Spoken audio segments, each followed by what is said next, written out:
Caste census की चर्चा के बीच पीसीसी अध्यक्ष ने ली पार्टी के अनुसूचित जाति जनजाति कार्यकर्ताओं की बैठक। प्रतिभा सिंह बोली, सीडब्ल्यूसी की बैठक में कर चुकी है जल्द हिमाचल के लोकसभा प्रत्याशियों के नाम जारी करने की बात। राजीव भवन शिमला में अनुसूचित जाति से संबंध रखने वाले स्वास्थ्य मंत्री ने गिनाई प्रदेश सरकार द्वारा एससी कम्युनिटी के लिए चलाई गई योजनाएं। कांग्रेस अनुसूचित जाति विभाग के अध्यक्ष अमित नंदा ने की एससी एसटी कार्यकर्ताओं से लोकसभा चुनाव के लिए कमर कसने की अपील। राजीव भवन शिमला में प्रदेश कांग्रेस कमेटी अध्यक्ष ने पीएम मोदी के नेतृत्व वाली केंद्र सरकार को बदल डालने का आह्वान भी किया। आज इस बैठक में सभी हमारे ब्लॉक स्तर के, जिला स्तर के, एससी विभाग के सभी लोग और सभी पदाधिकारी आए हैं। मैं सबको इस मौके पर बधाई देना चाहती हूँ कि इन्होंने यहाँ जो ये मीटिंग रखी है और सभी को बुलाया है, सभी को आमंत्रित किया है, इसमें भाग लेने के लिए आए हैं और इनका इसके लिए भी आभार कि इन्होंने मुझे भी इसमें आमंत्रित किया है। मुझे भी सभी से मिलने का सौभाग्य प्राप्त हुआ है। जो भी कास्ट सेंसस की अगर बात करें, जिस तरह से इसको एक शेप दे दी गई, जिस तरह से इसको चर्चा में लाने की कोशिश हुई है बिहार स्टेट के बाद, मैं समझता हूँ इसमें सिर्फ राजनीतिक एक मकसद है। राजनीतिक मकसद के सिवाय और कुछ नहीं है। सबसे बड़ी बात है कि राजनीतिक दृष्टि से जो डिवीजन करने की कोशिश की जा रही है कास्ट के नाम पर, ये भारत के लिए बहुत नुकसानदायक है। मुझे लगता है कि मैंने जो राम मनोहर लोहिया जी के को कोट किया, वह इस आधार पर किया कि वह अत्यंत समाजवादी चिंतक थे। उन्होंने इस बात को कहा था, दाम बांधो जाति तोड़ो।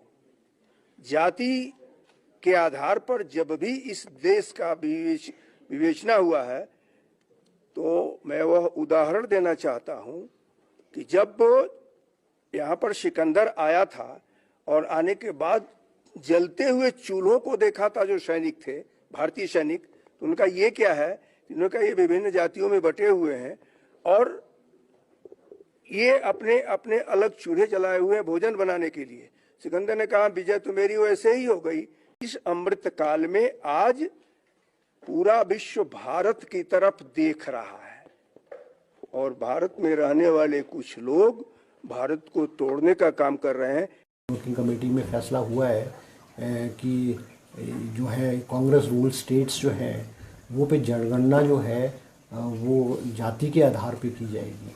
इसकी शुरुआत जो है बिहार राज्य ने की है और बिहार राज्य ने जो आंकड़े वो पेश किए हैं, या जिस कास्ट के या जिस सब कास्ट के जितने भी लोग हैं उनको in terms of reservation for services है या in terms of allocation of funds है, उनको जितना उनकी पॉपुलेशन है उसके मुताबिक उनको शेयर मिलना चाहिए। तो हिमाचल प्रदेश में भी जैसे सीडब्ल्यूसी की मीटिंग हुई है और हमारे मुख्यमंत्री श्री सुखविंदर सिंह सुक्खू जी ने भी कहा है, हिमाचल प्रदेश में भी जाति के आधार पर जनगणना होगी। नहीं, ये चुनावों से संबंधित नहीं है। ये एक जातिगत राजनीति, हर चीज चुनावों से संबंधित नहीं होती है। ये सीडब्ल्यूसी ने माना है कि लोगों की मांग है तो करवा ले। नीचे उसमें क्या सेंसिस हो रही है, उसमें कास्ट का भी एक कॉलम होता है। इस कमरे में दलित कितने हैं? इस कमरे में ओबीसी कितने हैं? हाथ उठा के दिखा दीजिए, देखिए मजा। नहीं, वो आप कैमरामैन है भैया, आपकी बात नहीं कर रहा हूं मैं, इनकी बात कर रहा हूं। तो ये सवाल है। मेरा विश्वास जातिवाद में नहीं है। मैं तो चाहूंगी कि ये शब्द हम हटा दें अपने देश से। हम सब अपने को एक माने, इस महान देश के महान नागरिक अपनी तय को माने। किन बातों ने हमको पीछे रखा? कौन से रोड़े हमारे रास्ते में आए कि हम तेजी से आगे नहीं बढ़ सके? कुछ ऐसे लोग हैं, कुछ ऐसे तबके हैं जो जाति के नाम से समाज को चोट पहुंचाते हैं। ये है हमारी कमजोरी। हिमाचल प्रदेश कांग्रेस कमेटी अध्यक्ष प्रतिभा सिंह ने आज राजीव भवन शिमला में पार्टी के अनुसूचित जाति व शेड्यूल ट्राइब विभाग के कार्यकर्ताओं की बैठक ली। सीडब्ल्यूसी के डिसीजन के मुताबिक हिमाचल में भी जाति आधारित जनगणना करवाए जाने के सुक्खू सरकार के ऐलान के बाद प्रदेश भर में इस मुद्दे पर छिड़ी बहस के बीच कांग्रेस के शेड्यूल कास्ट व शेड्यूल ट्राइब डिपार्टमेंट की यह पहली बैठक है। पत्रकारों से बातचीत में प्रतिभा सिंह ने कहा कि वह कांग्रेस वर्किंग कमेटी की हाल ही में हुई बैठक में जल्द हिमाचल के चारों लोकसभा क्षेत्र से प्रत्याशियों की लिस्ट जारी करने की बात कह चुकी है, ताकि इस पहाड़ी प्रदेश में उनकी पार्टी के उम्मीदवार अभी से जनता के बीच अपनी पहचान बना सके। इस अवसर पर उन्होंने मौजूद अनुसूचित जाति व जनजाति के कार्यकर्ताओं से पीएम मोदी के नेतृत्व वाली केंद्र सरकार को बदल डालने के लिए आज से ही कमर कसने का भी आह्वान किया। बैठक में अनुसूचित जाति से संबंध रखने वाले प्रदेश सरकार के स्वास्थ्य मंत्री कर्नल धनीराम शांडिल ने मौजूद कार्यकर्ताओं को संबोधित करते हुए कहा कि अनुसूचित जाति यूनिट पार्टी का अभिन्न अंग है और हिमाचल सरकार द्वारा एससी कम्युनिटी के लिए कई कल्याणकारी योजनाएं चलाई जा रही है।